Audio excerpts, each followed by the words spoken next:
ডায়ালক্স Ivo lighting design কোর্সে সবাইকে স্বাগত জানাচ্ছি। এই কোর্স থেকে আমরা জানবো কিভাবে লাইটিং সিস্টেম ডিজাইন করতে হয় এবং লাইটিং প্ল্যানিং কিভাবে করতে হয়, এবং সেগুলো করার জন্য যত ধরনের ক্যালকুলেশন এবং ভিজুয়ালাইজ আছে, যত ধরনের প্ল্যানিং আছে, সব কিছু আমরা দেখার ট্রাই করব। তো এই অ্যাক্টিভিটিটা আমরা করবো জাস্ট আমাদের একটা সফটওয়্যারের মাধ্যমে, জাস্ট যেটাকে বলা হচ্ছে ডায়ালক্স সফটওয়্যার।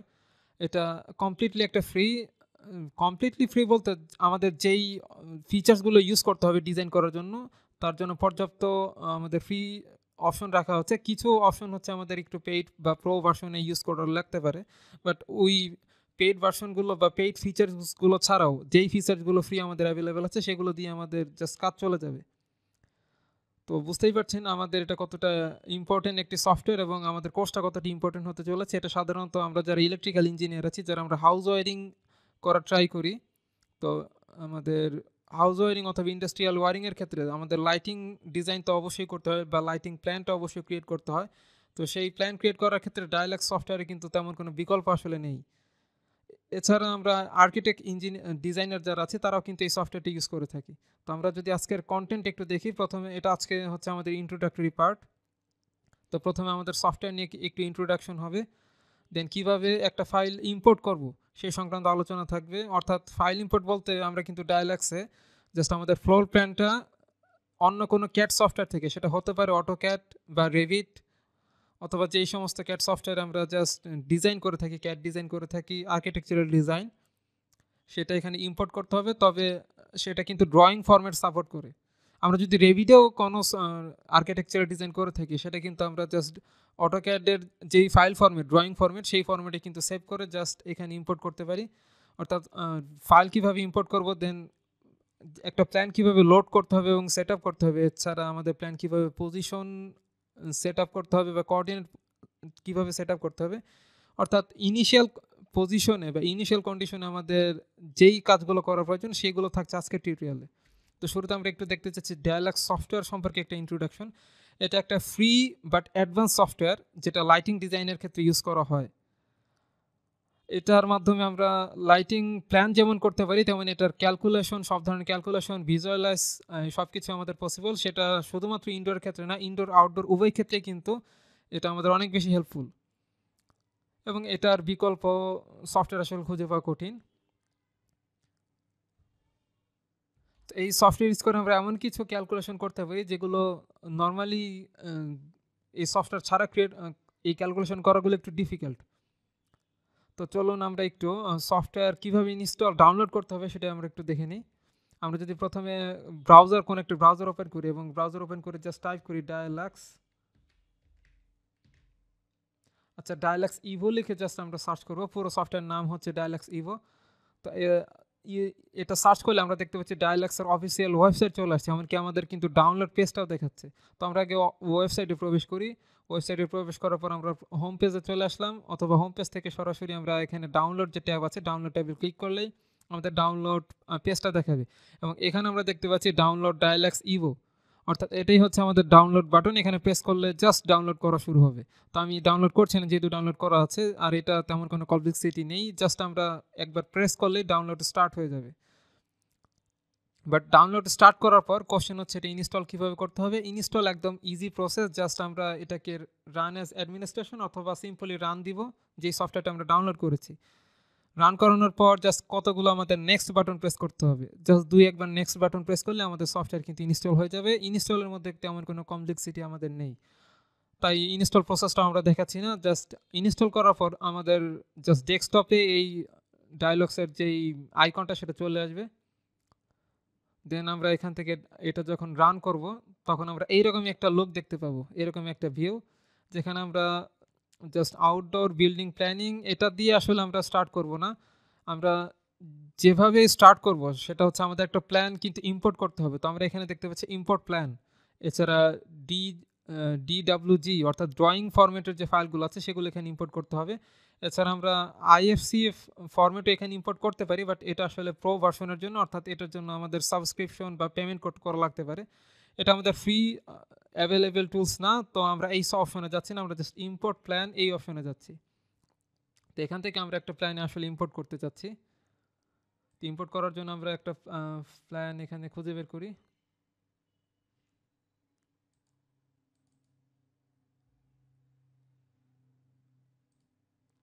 সাপোজ এখান থেকে আমরা একটা প্ল্যান জাস্ট এখানে ওপেন করলাম, একটা ড্রয়িং ফাইল আমাদের দেখতে পাচ্ছি লোড প্রজেক্ট, অর্থাৎ প্রজেক্ট লোড হচ্ছে, দেখতে পাচ্ছি আমাদের এটা কিন্তু চলে আসছে। তো কোনো প্রজেক্ট এখানে অন হওয়ার পর আমাদের ফার্স্ট কাজ হচ্ছে, আমরা এখানে বেশ কিছু ট্যাব আছে বাট আমরা এখানে ক্লিক করছি, কোথাও কিন্তু কাজ করছে না। এটার কারণ হচ্ছে আমাদের এটা ইম্পোর্ট করার পর আমাদের প্রথম কাজ হচ্ছে আমাদের অরিজিনটা সেট করা। এখানে আমরা দেখতে পাচ্ছি আমাদেরকে অরিজিন সেট করতে বলা হচ্ছে, তো আমরা জাস্ট এই পয়েন্টে একটা অরিজিন সেট করলাম। অরিজিন সেট করার পর আমাদের অ্যাক্সিসের ডিরেকশনটা আইডেন্টিফাই করে দিতে হবে। তো আমরা কোন দিকে আসলে এক্স অ্যাক্সিসের ডিরেকশন দিব সেটা আমাদেরকে জাস্ট এখানে ঘুরিয়ে আমরা যে কোনো ডিরেকশনেই দিতে পারি, বাট আমরা যেহেতু অ্যাঙ্গেল এটা দিতে চাচ্ছি না, আমরা সরাসরি জাস্ট একটা স্ট্রেট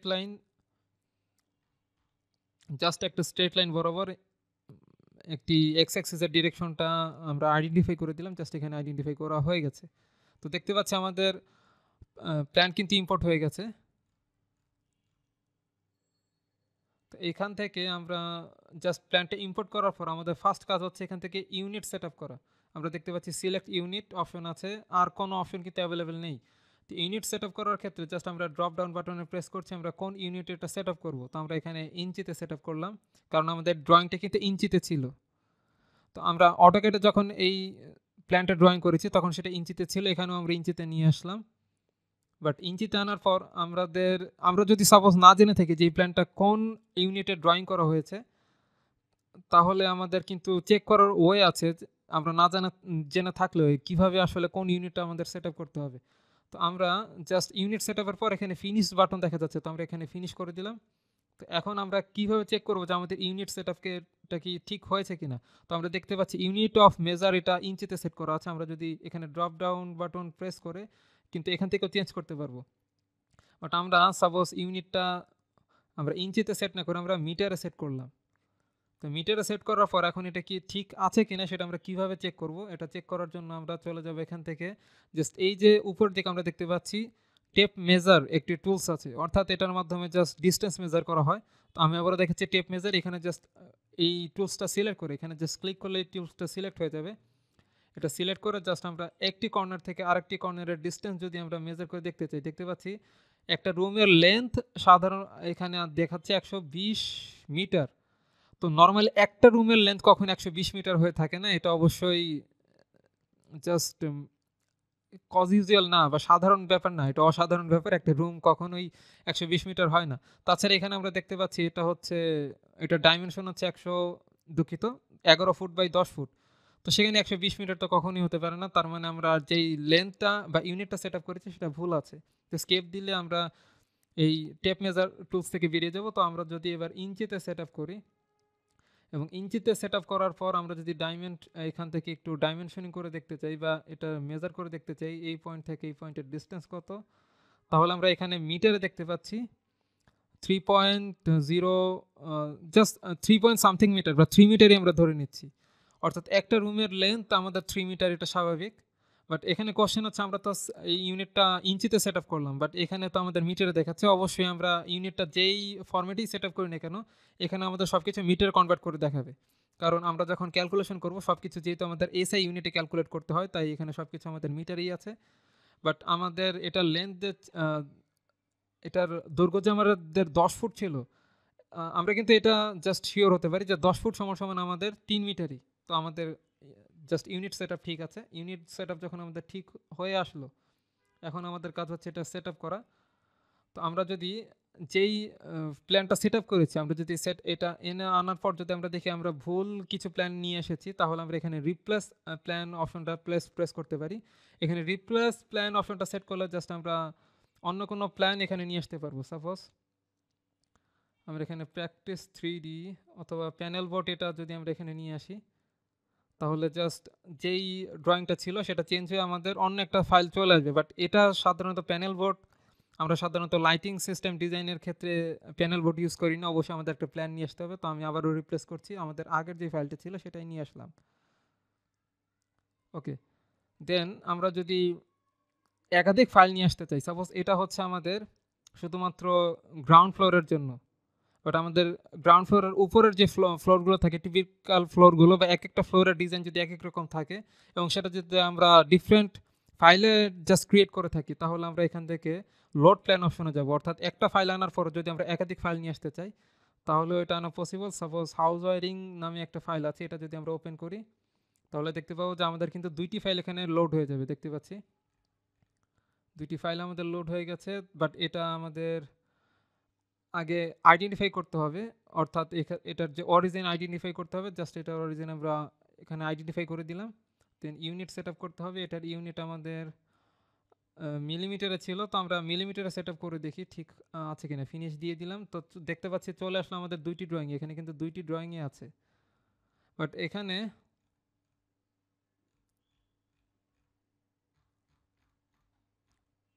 আমরা কিন্তু দেখতে পাচ্ছি যে আমাদের ইউনিট সেট আপ সম্ভবত আমাদের একটু মিস্টেক হয়েছিল। আমাদের এটা মিলিমিটারে সেট করা। আমরা দ্বিতীয়বার যেই প্ল্যানটা আমরা লোড করেছি সেটা কিন্তু এখানে আমরা সেভটা একটু পরে করব। দ্বিতীয়বার যে প্ল্যানটা লোড করেছি সেটা কিন্তু এখানে খুব ছোট দেখাচ্ছে, সম্ভবত ইউনিট সেট আপ ভুল হয়েছে। আমরা যদি এটা মিটারে সেট করি তাহলে আমরা একটু দেখি আমাদের সিচুয়েশনটা কেমন হয়। এটা ইঞ্চিতে, এটা মিটারে।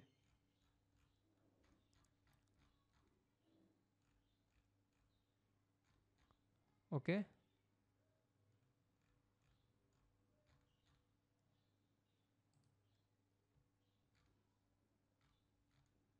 আচ্ছা মিটারে সেট করার পর এটা দেখতে পাচ্ছি আমার একদম চলে আসছে। তো আমরা যেই ফাইলগুলো জাস্ট এখানে ইম্পোর্ট করব, দুইটি ফাইলের জন্য আমাদের সেম ফরম্যাটে থাকে। সাপোজ একটা আমরা মিটারে সেট করছি, আরেকটা ইঞ্চিতে সেট করছি, যে কারণে কিন্তু আমাদের জাস্ট একটি ফাইল দেখা গেল, আরেকটা ফাইল কিন্তু এখানে দেখা যাচ্ছে না। তো আমরা যেই ফাইলগুলো এখানে ইম্পোর্ট করবো সবগুলো যেন সেম ইউনিটে থাকে।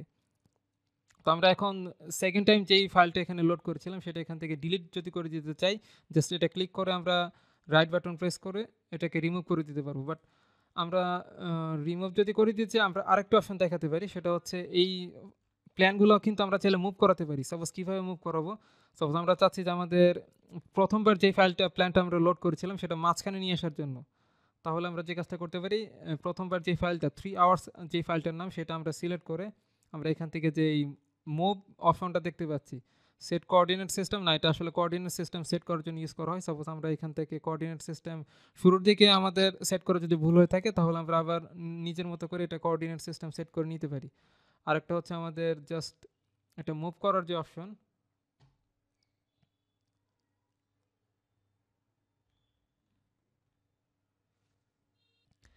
সেই মুভ করার অপশনটা আমরা এই পজিশনে পেয়ে যাবো। আমরা দেখতে পাচ্ছি পজিশনিং আছে, পজিশনিং এর এখানে ডাইমেনশন লেখা আছে, এছাড়া মুভ প্ল্যান লেখা আছে। তো আমরা মুভ প্ল্যান টুলটা সিলেক্ট করলে জাস্ট একটা ডিফারেন্ট একটা স্পেসিফিক একটা ডিরেকশনে একটা স্পেসিফিক ডিস্টেন্সে যদি আমরা প্ল্যানটাকে মুভ করতে চাই তাহলে জাস্ট এটা মুভ হয়ে যাবে।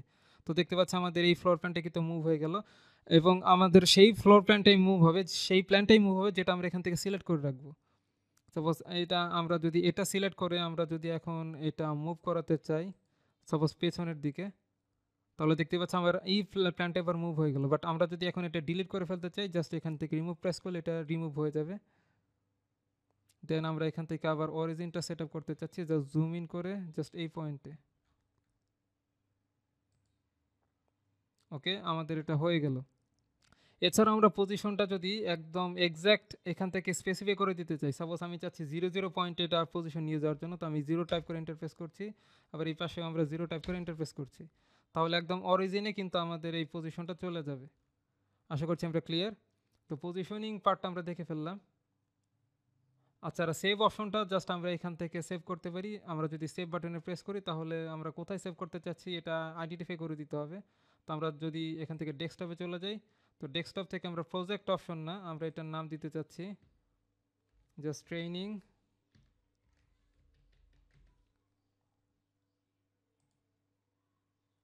জাস্ট ফাইলটা আমরা সেভ করে ফেললাম। তো এখানে আমাদের অনেক কিছু অপশন আছে, আমাদের প্রজেক্ট, কনস্ট্রাকশন, লাইট, এছাড়া এখানে বেশ কিছু ট্যাব আছে। কোন অপশনে আমরা জাস্ট কী কাজ করব সেগুলো আমরা পরবর্তী টিউটোরিয়ালে দেখব। সে পর্যন্ত সবাই ভালো থাকবেন। ধন্যবাদ গবেষণা লার্নিং একাডেমির সঙ্গে থাকার জন্য। আল্লাহ হাফিজ।